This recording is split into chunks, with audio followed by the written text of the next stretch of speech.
Pada kesempatan kali ini kami akan membahas mengenai sejarah Suppiluliuma pertama. Suppiluliuma pertama dianggap sebagai raja kekaisaran Haiti yang paling kuat dan mengesankan. Dia adalah putra Tudalia II dan berjasa mendirikan kerajaan baru Haiti. Tanggalnya diperdebatkan karena cara orang Haiti mencatat sejarah mereka. Cendekiawan Mark van die Meerop menulis, orang Haiti tidak meninggalkan kami daftar raja dengan panjang pemerintahan, bahkan untuk pencipta negara kerajaan baru, Suppiluliuma pertama, kami memiliki saran yang berbeda untuk tahun pemerintahannya, bervariasi dari 22 hingga 40 tahun. Sementara dalam praktiknya kami menetapkan tanggal absolut untuk masing-masing penguasa, ini selalu perkiraan. Yang jelas kerajaan lama Haiti telah retak dan runtuh, dan bahwa Suppiluliuma pertama mereformasi kekurangan dalam kebijakan pemerintahan yang menyebabkan kemunduran, merebut kembali wilayah yang hilang, dan memperluas pemerintahannya melintasi Anatolia, ke utara menuju Mesopotamia, dan sampai ke perbatasan Mesir.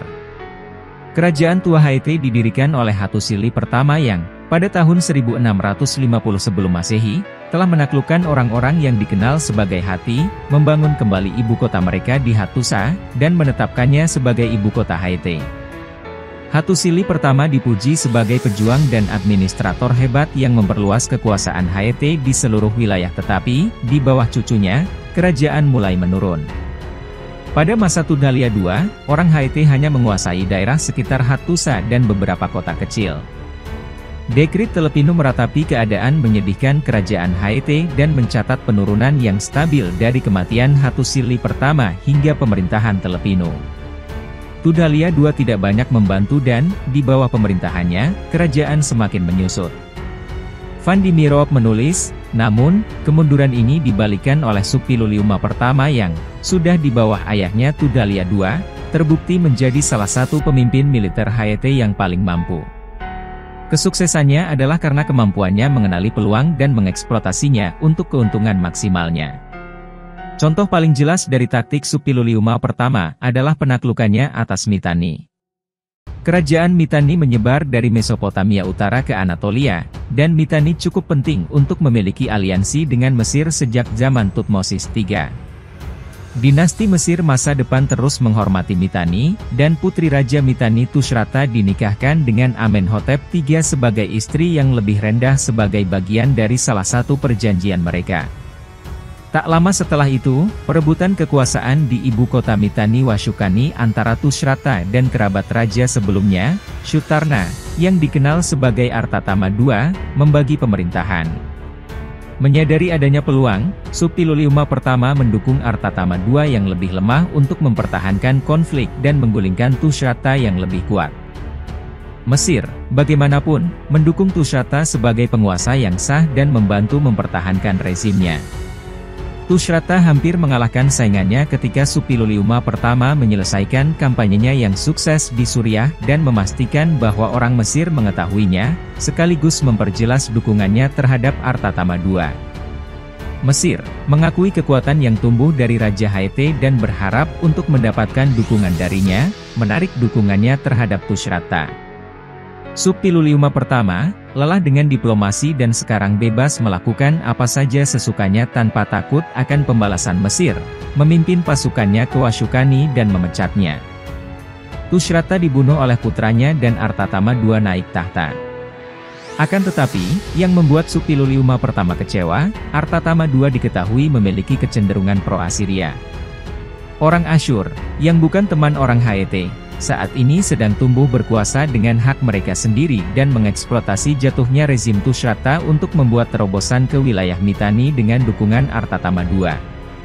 Suppiluliuma pertama kemudian menarik kembali dukungannya kepada Artatama II dan putranya Shutarna III dan mendukung putra Tushratta, Kiliteshub. Dia menikahkan salah satu putrinya dengan Kiliteshub, dengan demikian menghubungkannya dengan rumahnya sendiri, dan berbaris lagi di Mitanni, mengambil Carchemish dan Washukani dan mendirikan Kiliteshub di atas tahta. Sejarawan Trevor Bryce mencatat bahwa perubahan di pihak Suppiluliuma pertama ini mengakibatkan protes pengkhianatan oleh faksi Artatama II dan Shutarna III, tetapi, Suppiluliuma pertama tidak pernah membiarkan janji yang telah dibuatnya, atau bahkan pertimbangan kehormatan, kesetiaan, atau fair play, menghalangi pencapaian tujuannya. Mitanni ditaklukkan, Asyur ditahan, dan Suppiluliuma pertama telah menyingkirkan negara saingan dan memperluas wilayahnya sendiri. Wilayah Mitanni selanjutnya akan diperintah oleh Raja-Raja Het sampai kebangkitan bangsa Asyur. Mengenali kelemahan lawan, dan memanfaatkannya sebaik mungkin, adalah mode operasi standar Suppiluliuma pertama dan ini sekali lagi terlihat dalam hubungannya dengan penerus Amenhotep III di Mesir, Akhenaten. Tak lama setelah mengambil alih pemerintahan pada tahun 1353 sebelum Masehi, Akhenaten menghapuskan upacara keagamaan tradisional di Mesir dan melembagakan monoteis sebelum Masehi. Dia kemudian mundur ke kota barunya Akhenaten dan mengabaikan kebijakan luar negeri. Suppiluliuma pertama mengirim pesan ke raja baru dan tidak menerima tanggapan, mengenali peluang dan menginvasi negara-negara bawahan Mesir, seperti Byblos, mengklaim mereka sebagai kekaisaran Het. Pada saat Akhenaten bangkit dan mengirim jenderalnya Horemheb untuk menghadapi orang Het, semuanya sudah terlambat.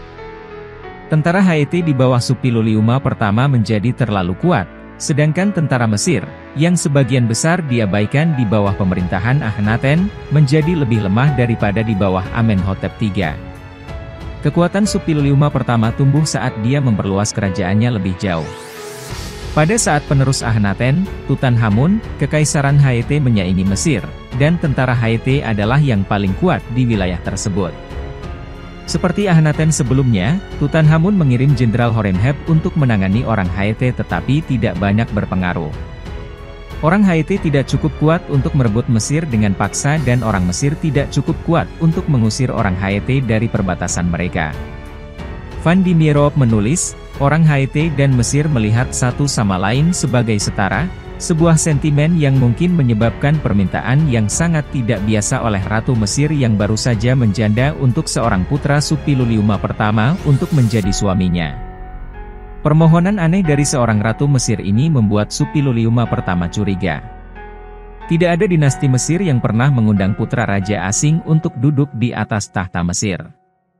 Raja Het mengirim seorang utusan ke Mesir untuk bertemu dengannya dan memastikan kebenaran di balik pesannya. Suppiluliuma, setelah yakin akan keabsahan tawaran tersebut, tampaknya dengan senang hati akan menuruti Ansenamun. Ini adalah kesempatan yang tidak pernah dia duga sebelumnya, tahta Mesir berada dalam jangkauannya tanpa harus berusaha sedikit pun. Dia segera mengirim putranya Zananza ke Mesir untuk menikahi Ansenamun, tetapi sang pangeran terbunuh sebelum mencapai perbatasan. Pembunuhannya telah lama dipahami sebagai ulah Jenderal Horemheb, kemungkinan dengan dukungan atau kolusi dari wazir bernama Aye. Suppiluliuma pertama sangat marah mendengar berita kematian putranya dan mengerahkan seluruh kekuatan tentara Het melawan Mesir. Dia menaklukkan lebih banyak wilayah dan membawa tawanan Mesir kembali ke Hattusa. Ini terbukti menjadi keputusan yang tidak menguntungkan di pihaknya, karena wabah telah melanda Mesir pada tahun 1322 sebelum Masehi dan, dengan membawa orang Mesir kembali ke ibu kotanya, Suppiluliuma pertama membawa wabah itu bersama mereka. Dia meninggal karena wabah pada tahun yang sama dan putranya, Arnuanda II, yang telah dipersiapkan oleh raja sebagai ahli waris, juga meninggal. Kekuasaan kekaisaran Het kemudian jatuh ke tangan putra bungsunya, Mursili II, yang mengikuti teladan ayahnya dalam politik dan kecakapan militer. Mursili II mengamankan perbatasan kekaisaran dan kemudian memperluasnya lebih jauh. Namun, setelah kematiannya, kekaisaran Het perlahan-lahan menurun. Raja-raja yang mengikuti Mursili II, meskipun mereka mengalami saat-saat gemilang, tidak pernah mampu mencapai tujuan yang sama, atau mempertahankan kekaisaran seperti yang dilakukan Suppiluliuma pertama, atau Mursili II. Sedikit lebih dari 100 tahun setelah kematian Suppiluliuma pertama, kerajaan Het runtuh melalui serangan berulang kali oleh masyarakat laut dan suku yang dikenal sebagai Kaska. Pada tahun 1200 sebelum Masehi kekaisaran telah hilang dan wilayah itu ditaklukkan oleh bangsa Asyur. Terima kasih sudah mengikuti video-video kami, jangan lupa share, like dan subscribe agar bisa selalu mengikuti update video dari kami.